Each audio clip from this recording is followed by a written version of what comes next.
Chapter 8. Snape, Victorious. Harry could not move a muscle. He lay there beneath the invisibility cloak, feeling the blood from his nose flow, hot and wet over his face, listening to the voices and footsteps in the corridor beyond.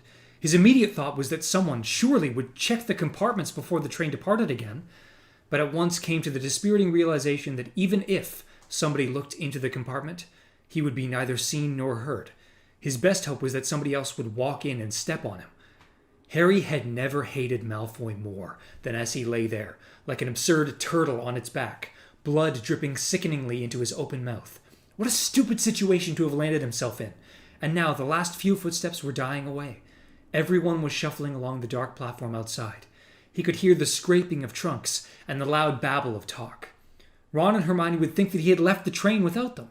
Once they arrived at Hogwarts and took their places in the Great Hall, looked up and down the Gryffindor table a few times, and finally realized that he was not there, he, no doubt, would be halfway back to London. He tried to make a sound, even a grunt, but it was impossible. Then he remembered that some wizards, like Dumbledore, could perform spells without speaking, so he tried to summon his wand, which had fallen out of his hand, by saying the words, "Accio wand!" over and over again in his head. But nothing happened. He thought he could hear the rustling of the trees that surrounded the lake, and the far-off hoot of an owl, but no hint of a search being made, or even, he despised himself slightly for hoping it, panicked voices wondering where Harry Potter had gone. A feeling of hopelessness spread through him as he imagined the convoy of thestral-drawn carriages trundling up to the school, and the muffled yells of laughter issuing from whichever carriage Malfoy was riding in, where he would be recounting his attack on Harry to Crabbe, Goyle, Zabini, and Pansy Parkinson. The train lurched, causing Harry to roll over onto his side. Now he was staring at the dusty underside of the seats instead of the ceiling. The floor began to vibrate as the engine roared to life. The express was leaving, and nobody knew he was still on it. Then he felt his invisibility cloak fly off him, and a voice overhead said, "Watch your Harry." There was a flash of red light and Harry's body unfroze. He was able to push himself into a more dignified sitting position, hastily wiped the blood off his bruised face with the back of his hand, and raised his head to look up at Tonks, who was holding the invisibility cloak she had just pulled away. "We'd better get out of here quickly," she said as the train windows became obscured with steam and they began to move out of the station. "Come on, we'll jump." Harry hurried after her into the corridor. She pulled open the train door and leapt onto the platform, which seemed to be sliding underneath them as the train gathered momentum. He followed her, staggered a little on the landing, then straightened up in time to see the gleaming scarlet steam engine pick up speed, round the corner, and disappear from view. The cold night air was soothing on his throbbing nose. Tonks was looking at him. He felt angry and embarrassed that he had been discovered in such a ridiculous position. Silently, she handed him back the invisibility cloak. "Who did it?" "Draco Malfoy," said Harry bitterly. "Thanks for... well, no problem," said Tonks without smiling. From what Harry could see in the darkness, she was as mousy-haired and miserable-looking as she had been when he had met her at the Burrow. "I can fix your nose if you stand still." Harry did not think much of this idea. He had been intending to visit Madame Pomfrey, the matron in whom he had a little more confidence when it came to healing spells. But it seemed rude to say this, so he stayed stock still and closed his eyes. "Episky," said Tonks. Harry's nose felt very hot, and then very cold. He raised a hand and felt it gingerly. It seemed to be mended. "Thanks a lot." "You'd better put that cloak back on, and we can walk back up to the school," said Tonks, still unsmiling. As Harry swung the cloak back over himself, she waved her wand. An immense, silvery, four-legged creature erupted from it and streaked off into the darkness. "Was that a Patronus?" asked Harry, who had seen Dumbledore send messages like this. "Yes, I'm sending word to the castle that I've got you, or they'll worry. Come on, we better not dawdle." They set off toward the lane that led to the school. "How did you find me?" "I noticed that you hadn't left the train, and I knew you had that cloak. I thought you might be hiding for some reason. When I saw the blinds were drawn on that compartment, I thought I'd check." "What are we doing here anyway? Or what are you doing here anyway?" Harry asked. "I'm stationed in Hogsmeade now, to give the school extra protection," said Tonks. "Is it just you who's stationed up here, or—" "No, Proudfoot, Savage, and Dawlish are here too." "Dawlish, that Auror Dumbledore attacked last year?" "That's right." They trudged up the dark, deserted lane, following the freshly made carriage tracks. Harry looked sideways at Tonks under his cloak. Last year she had been inquisitive, to the point of being a little annoying at times. She had laughed easily, she had made jokes. Now she seemed older and much more serious and purposeful. Was this all the effect of what had happened at the ministry? He reflected uncomfortably that Hermione would have suggested he say something consoling about Sirius to her, that it hadn't been her fault at all. But he couldn't bring himself to do it. He was far from blaming her for Sirius's death. It was no more her fault than anyone else's, and much less than his. But he did not like talking about Sirius if he could avoid it. And so they tramped on, through the cold night in silence, Tonks's long cloak whispering on the ground behind them. Having always traveled there by carriage, Harry had never before appreciated just how far Hogwarts was from Hogsmeade Station. With great relief, he finally saw the tall pillars on either side of the gates, each topped with a winged boar. He was cold, he was hungry, and he was quite keen to leave this new, gloomy Tonks behind. But when he put out a hand to push open the gates, he found them chained shut. "Alohomora," he said confidently, pointing his wand at the padlock. But nothing happened. "That won't work on these," said Tonks. "Dumbledore bewitched them himself." Harry looked around. "I could climb a wall," he suggested. "No, you couldn't," said Tonks flatly. "Anti-intruder jinxes on all of them.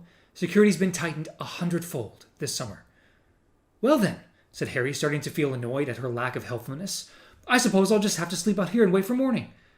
"Someone's coming down for you," said Tonks. "Look." A lantern was bobbing at the distant foot of the castle. Harry was so pleased to see it he felt he could even endure Filch's wheezy criticisms of his tardiness, and rants about his timekeeping would improve with the regular application of thumbscrews. It was not until the glowing yellow light was 10 feet away from them, and Harry had pulled off his invisibility cloak so that he could be seen, that he recognized with a rush of pure loathing the uplit hooked nose and long, black, greasy hair of Severus Snape.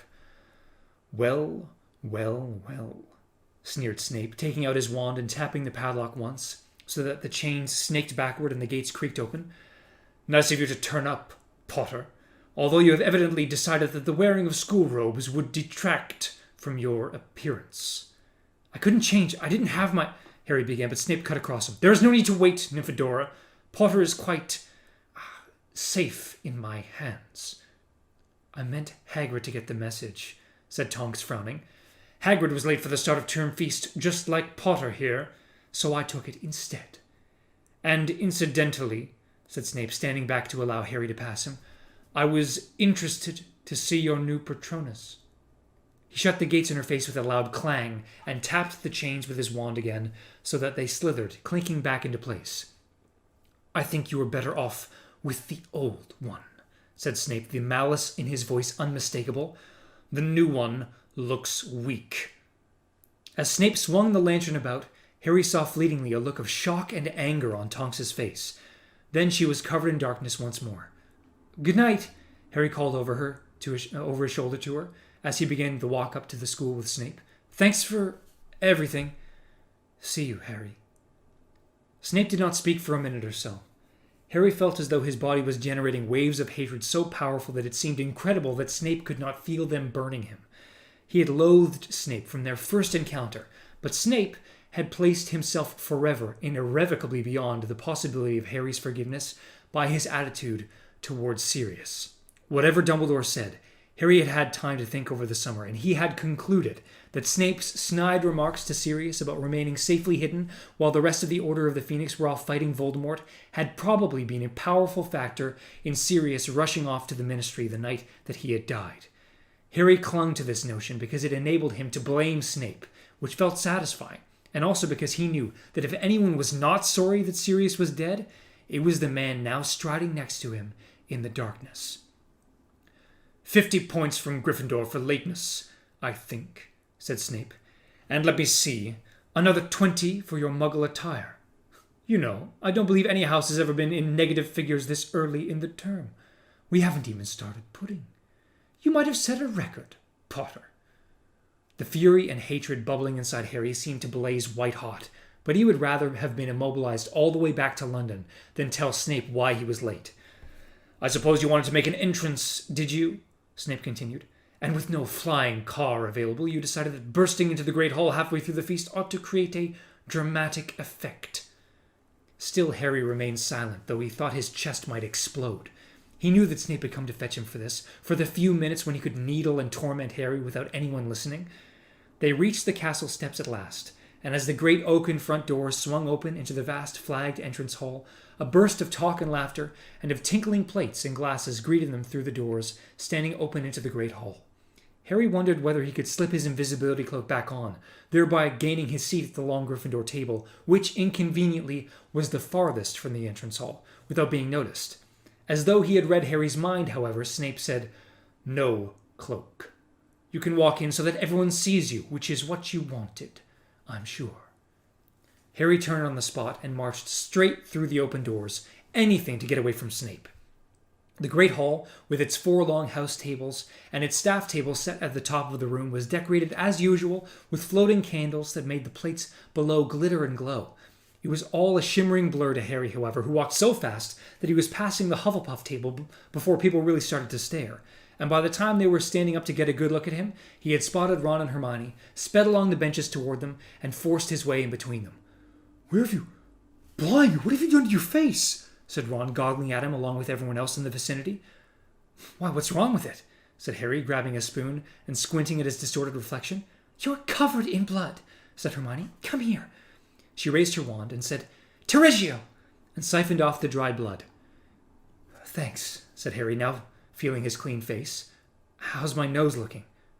"Normal," said Hermione anxiously. "Why shouldn't it? Harry, what happened? We've been terrified." "I'll tell you later," said Harry curtly. He was very conscious that Ginny, Neville, Dean, and Seamus were listening in. Even nearly headless Nick, the Gryffindor ghost, had come flooding along to the bench to eavesdrop. "But," said Hermione. "Not now, Hermione," said Harry in a darkly significant voice. He hoped very much that they would all assume he had been involved in something heroic, preferably involving a couple of Death Eaters and a Dementor. Of course, Malfoy would spread the story as far and wide as he could, but there was always a chance it wouldn't reach too many Gryffindors' ears. He reached across Ron for a couple of chicken legs and a handful of chips, but before he could take them, they vanished, to be replaced with puddings. "You missed the sorting, anyway," said Hermione as Ron dived for a large chocolate gâteau. "Hat say anything interesting?" asked Harry, taking a piece of treacle tart. "More of the same, really. Advising us all to unite in the face of our enemies, you know." "Dumbledore mentioned Voldemort at all?" "Not yet, but he always saves his proper speech for after the feast, doesn't he? It can't be long now." "Snape said Hagrid was late for the feast." "You've seen Snape? How come?"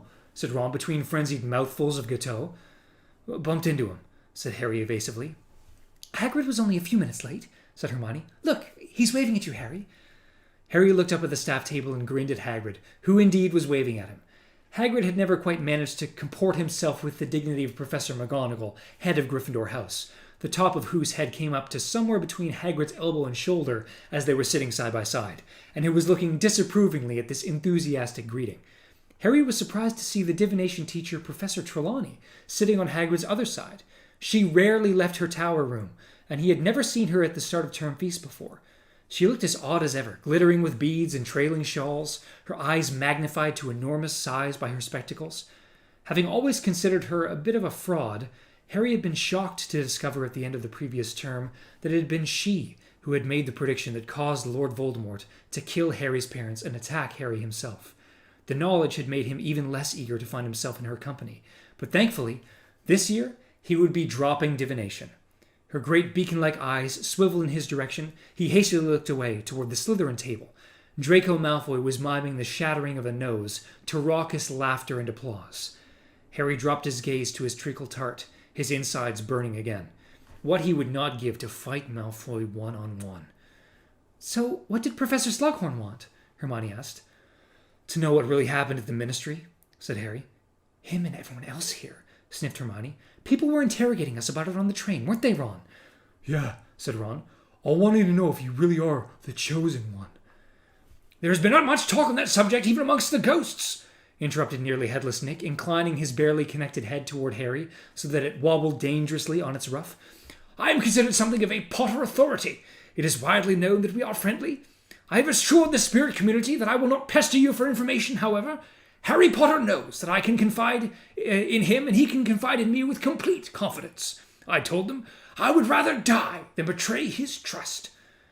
"That's not saying much, seeing as you're already dead," Ron observed.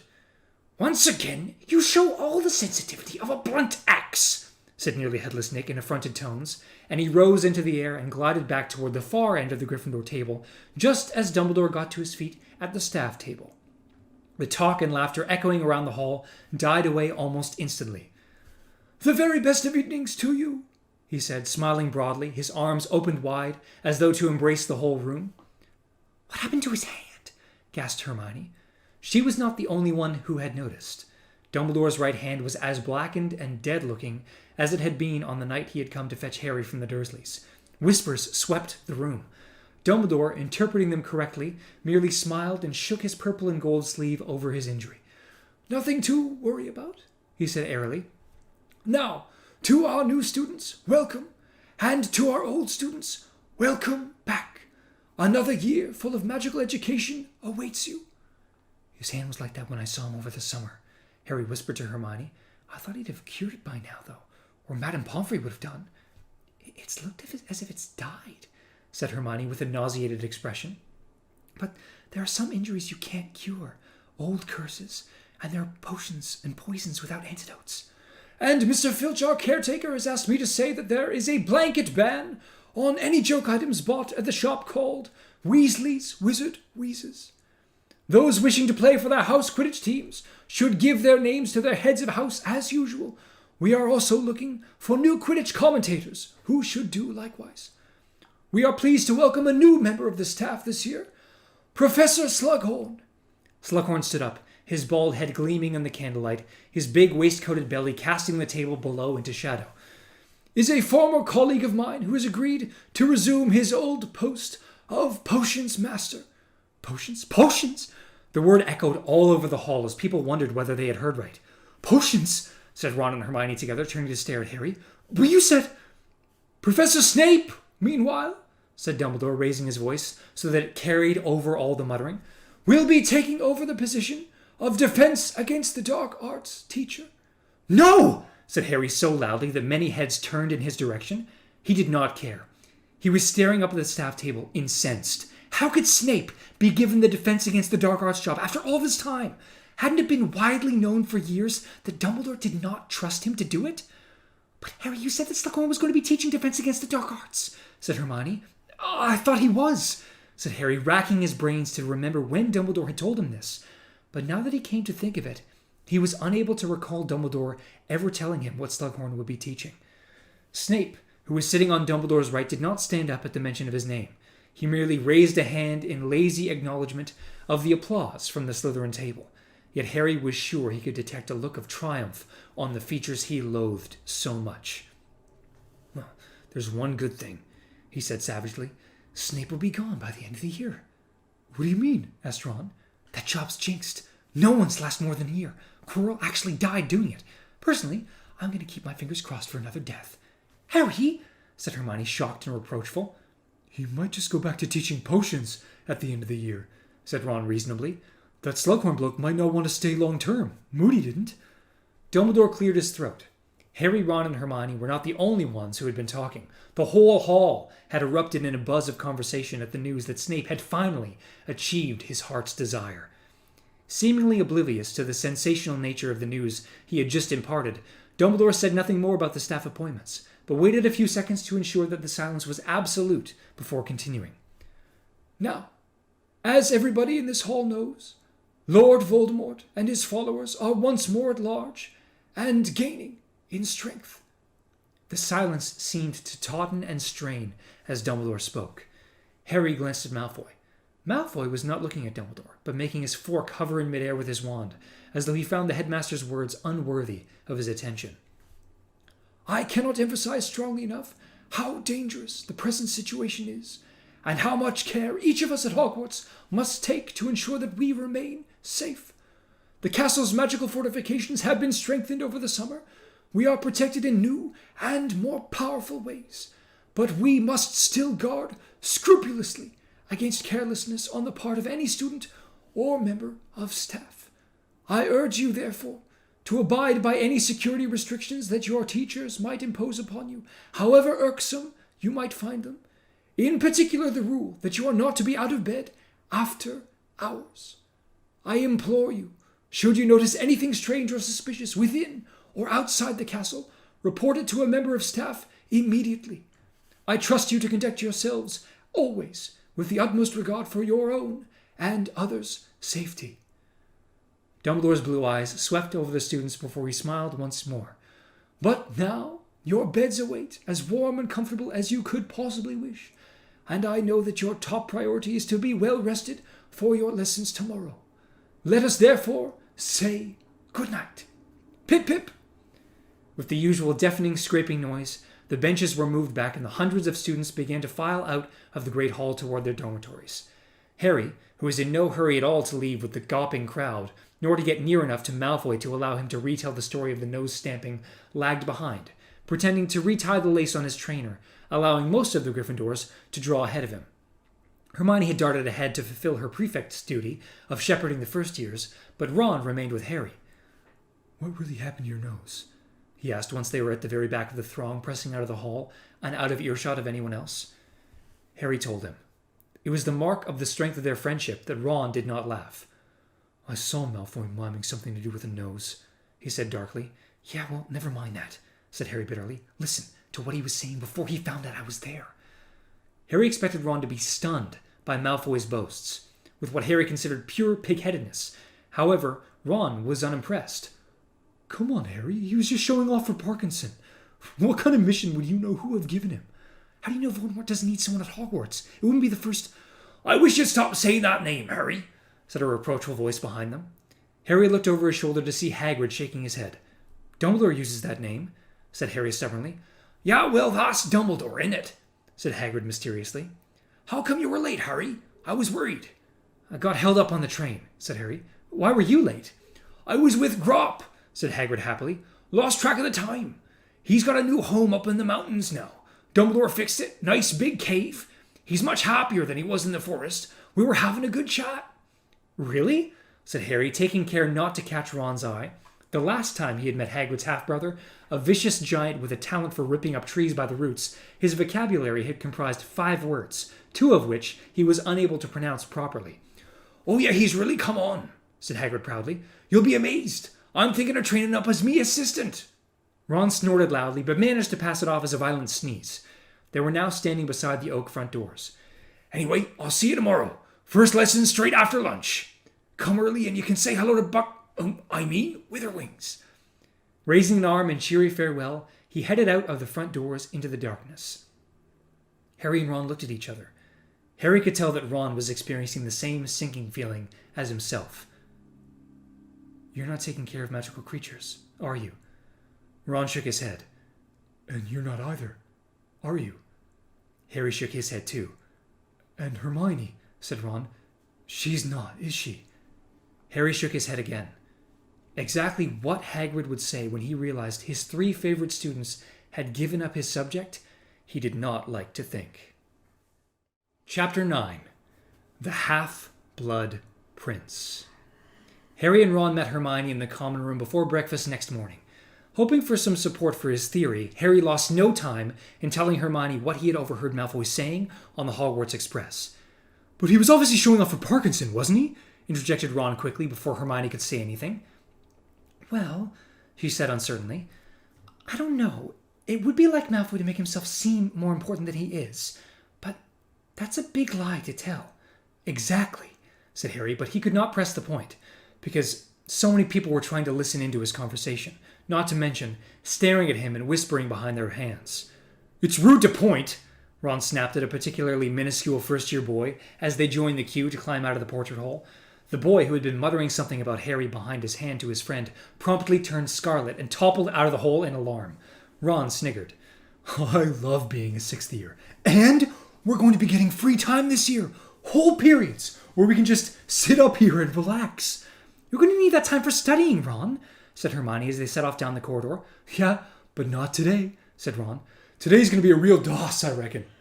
"Hold it," said Hermione, throwing out an arm and halting a passing 4th year, who was attempting to push past her with a lime green disc clutched tightly in his hand. "Fanged frisbees are banned. Hand it over," she told him sternly.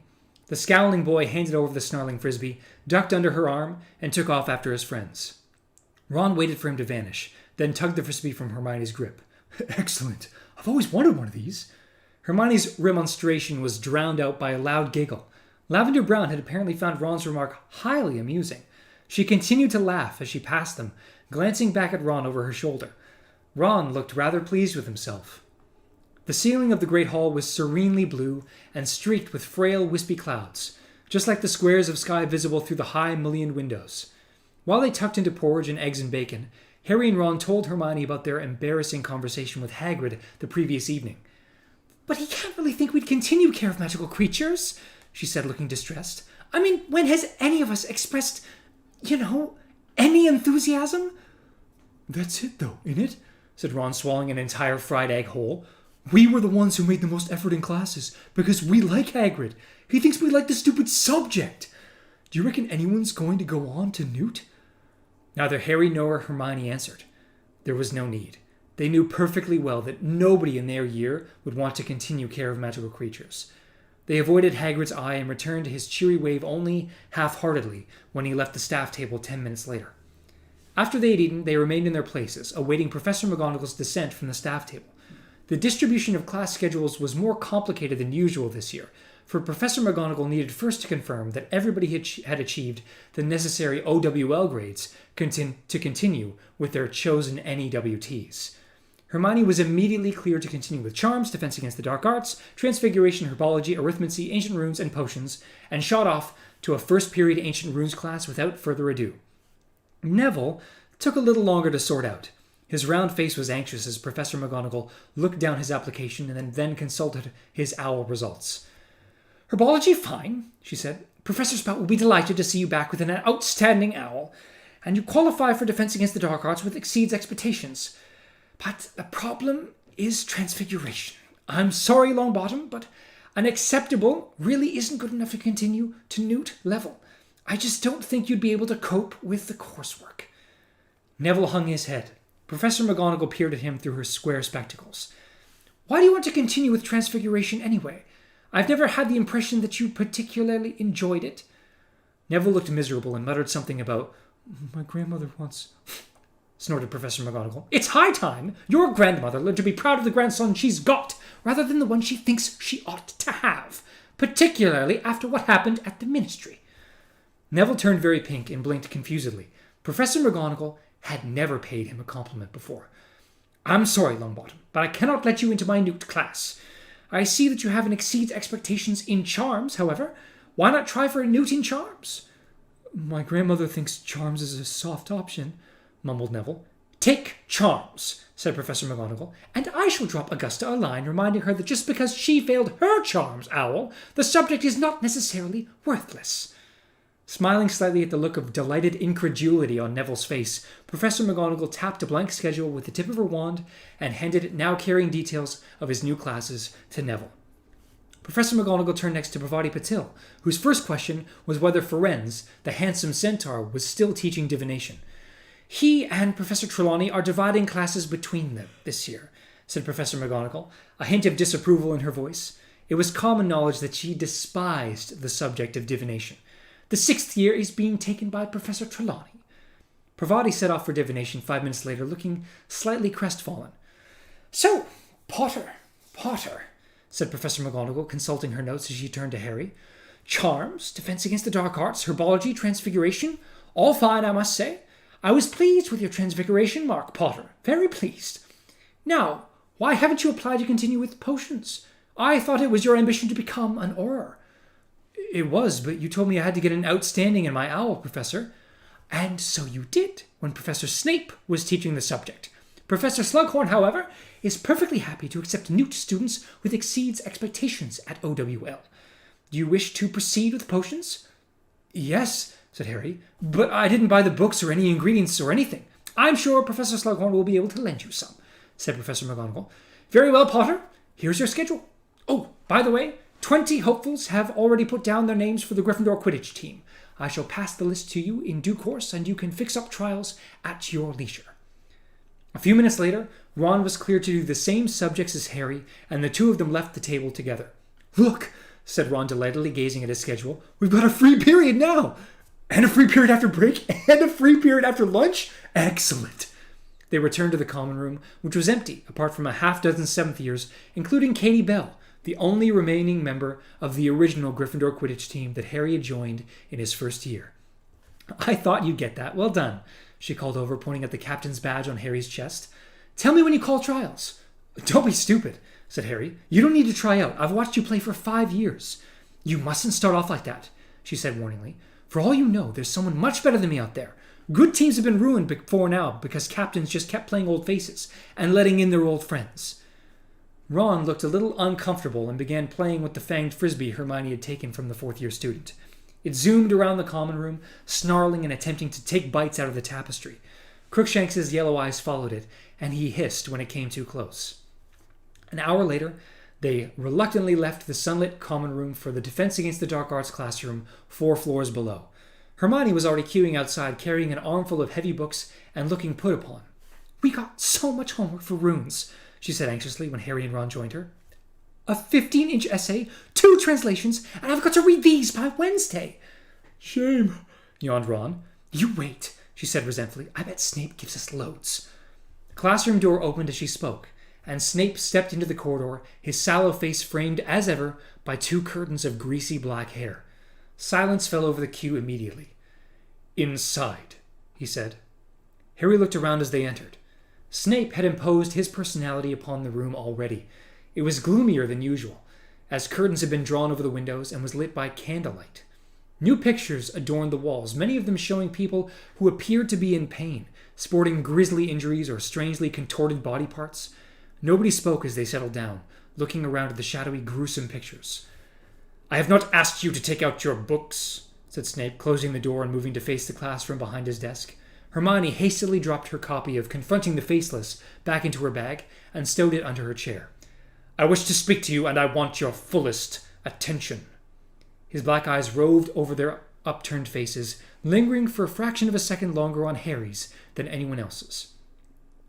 "You have had 5 teachers in this subject so far, I believe."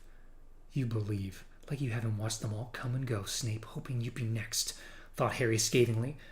"Naturally, these teachers will all have had their own methods and priorities. Given this confusion, I am surprised so many of you scraped an owl in this subject. I shall be even more surprised if all of you manage to keep up with the Newt work, which will be much more advanced." Snape set off around the edge of the room, speaking now in a lower voice. The class craned their necks to keep him in view. "The dark arts," said Snape, "are many, varied, ever-changing, and eternal. Fighting them is like fighting a many-headed monster, which, each time a neck is severed, sprouts a head fiercer and cleverer than before. You are fighting that which is unfixed, mutating, indestructible." Harry stared at Snape. It was surely one thing to respect the dark arts as a dangerous enemy, another to speak of them, as Snape was doing, with a loving caress in his voice. "Your defenses," said Snape a little louder, "must therefore be as flexible and invented as the arts you seek to undo. These pictures," he indicated a few of them as he swept past, "give a fair representation of what happens to those who suffer, for instance, the Cruciatus Curse." He waved a hand toward a witch who was clearly shrieking in agony. "Feel the Dementor's kiss," a wizard lying huddled and blank-eyed slumped against a wall. "Or provoke the aggression of the Infurious," a bloody mass upon the ground. "Has an Infurious been seen then?" said Parvati Patil in a high-pitched voice. "Is it definite? Is he using them?" "The Dark Lord has used Inferi in the past," said Snape, "which means you would be well advised to assume he might use them again. Now," he set off around the other side of the classroom toward his desk, and again they watched him as he walked, his dark robes billowing behind him. "You are, I believe, complete novices in the use of non-verbal spells. What is the advantage of a non-verbal spell?" Hermione's hand shot into the air. Snape took his time looking around at everybody else, making sure he had no choice, before saying curtly, "Very well. Miss Granger?" "Your adversary has no warning about what kind of magic you're about to perform," said Hermione, "which gives you a split-second advantage." "An answer copied almost word for word from the Standard Book of Spells, Grade 6, said Snape dismissively. Over in the corner, Malfoy sniggered. "But correct in essentials.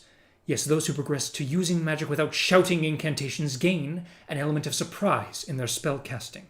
Not all wizards can do this, of course.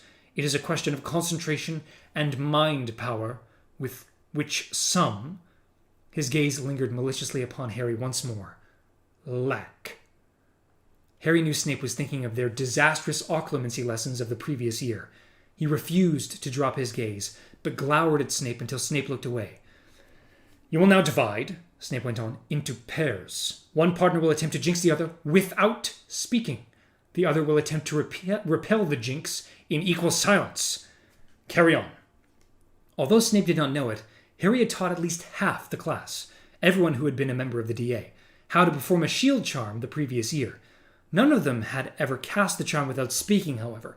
A reasonable amount of cheating ensued. Many people were merely whispering the incantation instead of saying it aloud. Typically, 10 minutes into the lesson, Hermione managed to repel Neville's muttered jelly-legs jinx without uttering a single word, a feat that would surely have earned her 20 points for Gryffindor from any reasonable teacher, thought Harry bitterly, but which Snape ignored. He swept between them as they practiced, looking just as much like an overgrown bat as ever, lingering to watch Harry and Ron struggling with their task. Ron, who was supposed to be jinxing Harry, was purple in the face, his lips tightly compressed to save himself from the temptation of muttering the incantation. Harry had his wand raised, waiting on tenterhooks to repel a jinx that seemed unlikely ever to come. "Pathetic, Weasley," said Snape after a while. "Here, let me show you." He turned his wand on Harry so fast that Harry reacted instinctively. All thought of non-verbal spells forgotten, he yelled, "Protego!" His shield charm was so strong Snape was knocked off balance and hit a desk. The whole class had looked around and now watched as Snape righted himself, scowling. "Do you remember me telling you we are practicing non-verbal spells, Potter?" "Yes," said Harry stiffly. "Yes, sir." "There's no need to call me sir, Professor." The words had escaped him before he knew what he was saying. Several people gasped, including Hermione. Behind Snape, however, Ron, Dean, and Seamus grinned appreciatively. "Detention! Saturday night, my office," said Snape. "I do not take cheek from anyone, Potter. Not even the chosen one." "That was brilliant, Harry," chortled Ron once they were safely on the way back to break a short while later. "You really shouldn't have said it," said Hermione, frowning at Ron. "What made you?" "He tried to jinx me in case you didn't notice," fumed Harry. "I had had enough of that during those occlumency lessons. Why doesn't he use another guinea pig for a change? What's Dumbledore playing at anyway, letting him teach defense? Did you hear him talking about the dark arts? He loves them. All that unfixed, indestructible stuff." "Well," said Hermione, "I thought he sounded a bit like you." "Like me?" "Yes, when you were telling us what it's like to face Voldemort. You said it wasn't just memorizing a bunch of spells. You said it was just you and your brains and your guts. Well, wasn't that what Snape was saying? That it really comes down to being brave and quick thinking?" Harry was so disarmed that she had thought his words as well worth memorizing as the standard book of spells that he did not argue. "Harry! Hey, Harry!" Harry looked around. Jack Sloper, one of the beaters on last year's Gryffindor Quidditch team, was hurrying toward him holding a roll of parchment. "For you," panted Sloper. "Listen, I heard you're the new captain. When are you holding trials?" "I'm not sure yet," said Harry, thinking privately that Sloper would be very lucky to get back on the team. "I'll let you know." "All right. I was hoping it'd be this weekend." But Harry was not listening. He had just recognized the thin, slanting writing on the parchment. Leaving Sloper in mid-sentence, he hurried away with Ron and Hermione, unrolling the parchment as he went. "Dear Harry, I would like to start our private lessons this Saturday. Kindly come along to my office at 8 p.m. I hope you are enjoying your first day back at school. Yours sincerely, Albus Dumbledore. P.S. I enjoy acid pops." "He enjoys acid pops," said Ron, who had read the message over Harry's shoulder and was looking perplexed. "It's the password to get past the gargoyle outside his study," said Harry in a low voice. "Ha! Snape's not going to be pleased. I won't be able to do his detention." He, Ron, and Hermione spent the whole of break speculating on what Dumbledore would teach Harry. Ron thought it most likely to be spectacular jinxes and hexes of the type the Death Eaters would not know. Hermione said such things were illegal, and thought it much more likely that Dumbledore wanted to teach Harry advanced defensive magic. After break, she went off to arithmancy, while Harry and Ron returned to the common room, where they grudgingly started Snape's homework. This turned out to be so complex that they still had not finished when Hermione joined them for their after-lunch free period, though she considerably speeded up the process. They had only just finished when the bell rang for the afternoon's double potions, and they beat the familiar path down to the dungeon classroom they had for so long thought was Snape's. When they arrived in the corridor, they saw that there were only a dozen people progressing to NEWT level. Crabbe and Goyle had evidently failed to achieve the required owl grade, but 4 Slytherins had made it through, including Malfoy. 4 Ravenclaws were there, and 1 Hufflepuff, Ernie Macmillan, whom Harry liked despite his rather pompous manner. "Harry," Ernie said portentously, holding out his hand as Harry approached, "didn't get a chance to speak in defense against the dark arts this morning. Good lesson, I thought, but shield charms are old hat, of course, for us old DA lags. And how are you, Ron? Hermione?" Before they could say more than fine, the dungeon door opened and Slughorn's belly preceded him out of the door. As they filed into the room, his great walrus mustache curved above his beaming mouth, and he greeted Harry and Zabini with particular enthusiasm. The dungeon was, most unusually, already full of vapors and odd smells. Harry, Ron, and Hermione sniffed interestedly as they passed large bubbling cauldrons. The 4 Slytherins took a table together, as did the 4 Ravenclaws. This left Harry, Ron, and Hermione to share a table with Ernie.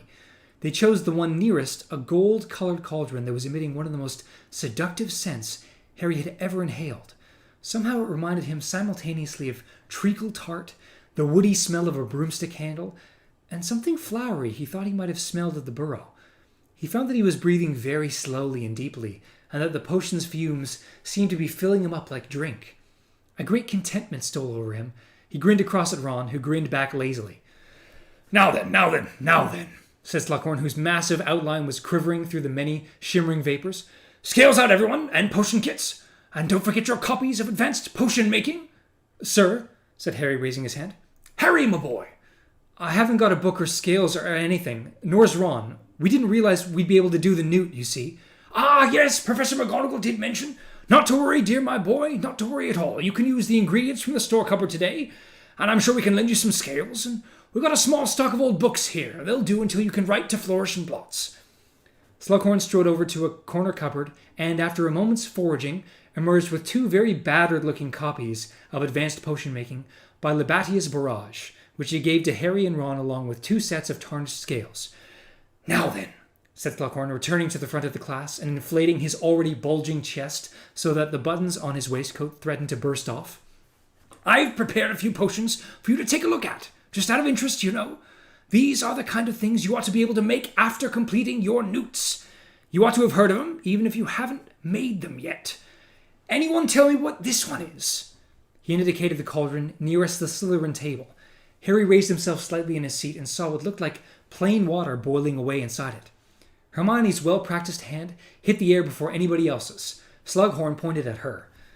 "It's Veritaserum, a colorless, odorless potion that forces the drinker to tell the truth," said Hermione. Very good, said Slughorn happily. "Now," he continued, pointing at the cauldron nearest the Ravenclaw table, "this one here is pretty well known. Featured in a few ministry leaflets lately, too. Who can—" Hermione's hand was fastest once more. "It's Polyjuice Potion, sir," she said.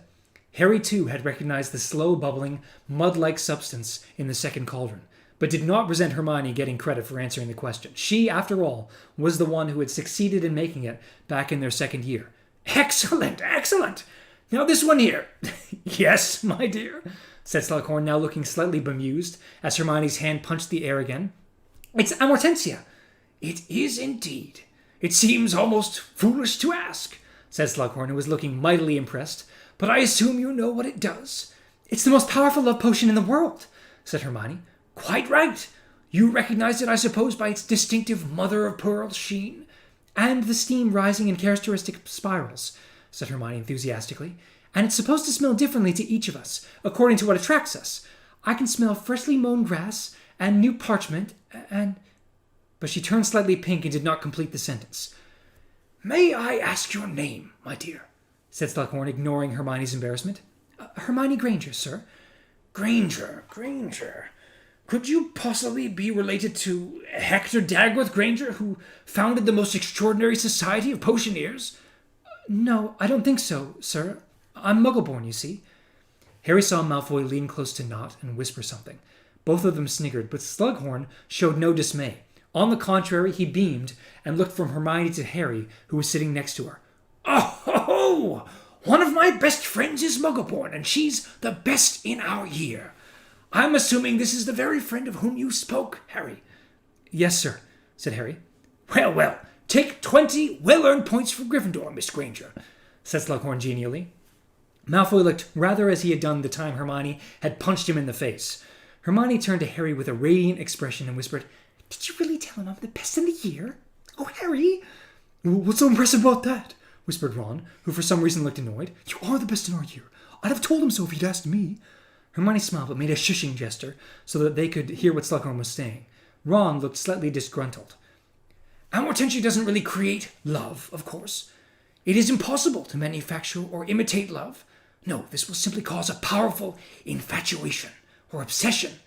It is probably the most dangerous potion in this room." "Oh, yes," he said, nodding gravely at Malfoy and Nott, both of whom were smirking skeptically. "When you have seen as much of life as I have, you will not underestimate the power of obsessive love." "And now," said Slughorn, "it is time for us to start work." "Sir, you haven't told us what's in this one," said Ernie Macmillan, pointing at a small black cauldron standing on Slughorn's desk. The potion within was splashing about merrily. It was the color of molten gold, and large drops were leaping like goldfish above the surface, though not a particle had spilled. "Oh!" said Slughorn again. Harry was sure that Slughorn had not forgotten the potion at all, but had waited to be asked for dramatic effect. "Yes, that. Well, that one, ladies and gentlemen, is a most curious little potion called Felix Felicis. I take it," he turned smiling to look at Hermione, who had let out an audible gasp, "that you know what Felix Felicis does, Miss Granger." "It's liquid luck," said Hermione excitedly. "It makes you lucky." The whole class seemed to sit up a little straighter. Now, all Harry could see of Malfoy was the back of his sleek blonde head, because he was at last giving Slughorn his full and undivided attention. "Quite right. Take another 10 points for Gryffindor. Yes, it's a funny little potion, Felix Felicis," said Slughorn. "Desperately tricky to make, and disastrous to get wrong. However, if brewed correctly, as this has been, you will find that all of your endeavors tend to succeed, at least until the effects wear off." "Why don't people drink it all the time, sir?" said Terry Boot eagerly. "Because if taken in excess, it causes giddiness, recklessness, and dangerous overconfidence," said Slughorn. "Too much of a good thing, you know. Highly toxic in large quantities, but taken sparingly and very occasionally." "Have you ever taken it, sir?" asked Michael Corner with great interest. "Twice in my life," said Slughorn. "Once when I was 24, once when I was 57. 2 tablespoonfuls taken with breakfast. 2 perfect days." He gazed dreamily into the distance. Whether he was play-acting or not, Harry thought the effect was good. "And that," said Slughorn, apparently coming back to earth, "is what I shall be offering as a prize in this lesson." There was silence in which every bubble and gurgle of the surrounding potions seemed magnified tenfold. "1 tiny bottle of Felix Felicis," said Slughorn, taking a minuscule glass bottle with a cork in it out of his pocket and showing it to them all. "Enough for 12 hours' luck. From dawn till dusk, and you will be lucky in everything you attempt. Now, I must give you warning that Felix Felicis is a banned substance in organized competitions, sporting events for instance, examinations or elections. So the winner is to use it on an ordinary day only, and watch how that ordinary day becomes extraordinary." "So," said Slughorn, suddenly brisk, "how are you to win my fabulous prize? Well, by turning to page 10 of Advanced Potion Making. We have a little over an hour left to us, which should be time for you to make a decent attempt at the Draught of Living Death. I know it is a more complex potion than anything you have attempted before, but I do not expect a perfect potion from anybody. The person who does the best, however, will win little Felix here. Off you go." There was a scraping as everyone drew their cauldrons toward them, and some loud clunks as people began adding weights to their scales, but nobody spoke. The concentration within the room was almost tangible. Harry saw Malfoy rifling feverishly through his copy of Advanced Potion Making. It could not have been clearer that Malfoy really wanted that lucky day. Harry bent swiftly over the tattered book Slughorn had lent him. To his annoyance, he saw that the previous owner had scribbled all over the pages, so that the margins were as black as the printed portions. Bending low to decipher the ingredients, even here the previous owner had made annotations and crossed things out, Harry hurried off toward the store cupboard to find what he needed. As he dashed back to his cauldron, he saw Malfoy cutting up valerian roots as fast as he could. Everyone kept glancing around at what the rest of the class was doing. This was both an advantage and a disadvantage of potions, that it was hard to keep your work private. Within 10 minutes, the whole place was full of bluish steam. Hermione, of course, seemed to have progressed furthest. Her potion already resembled the smooth, black, currant-colored liquid mentioned as the ideal halfway stage. Having finished chopping his roots, Harry bent low over his book again. It was really very irritating having to try and decipher the directions under all the stupid scribbles of the previous owner, who for some reason had taken issue with the order to cut up the Sapophoros beans and had written in an alternative instruction.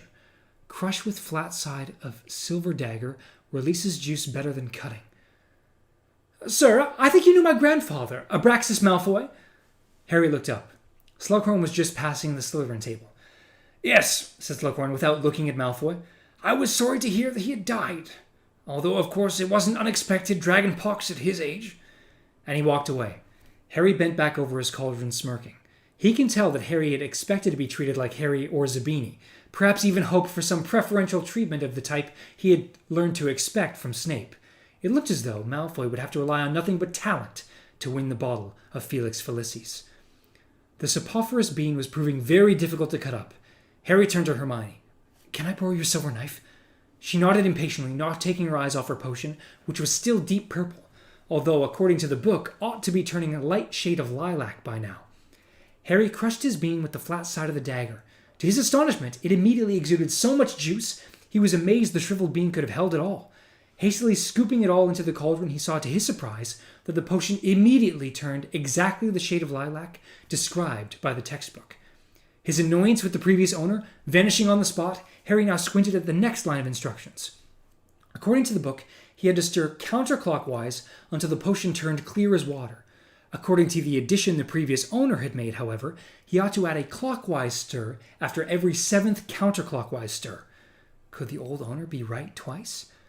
Harry stirred counterclockwise, held his breath, and stirred once clockwise.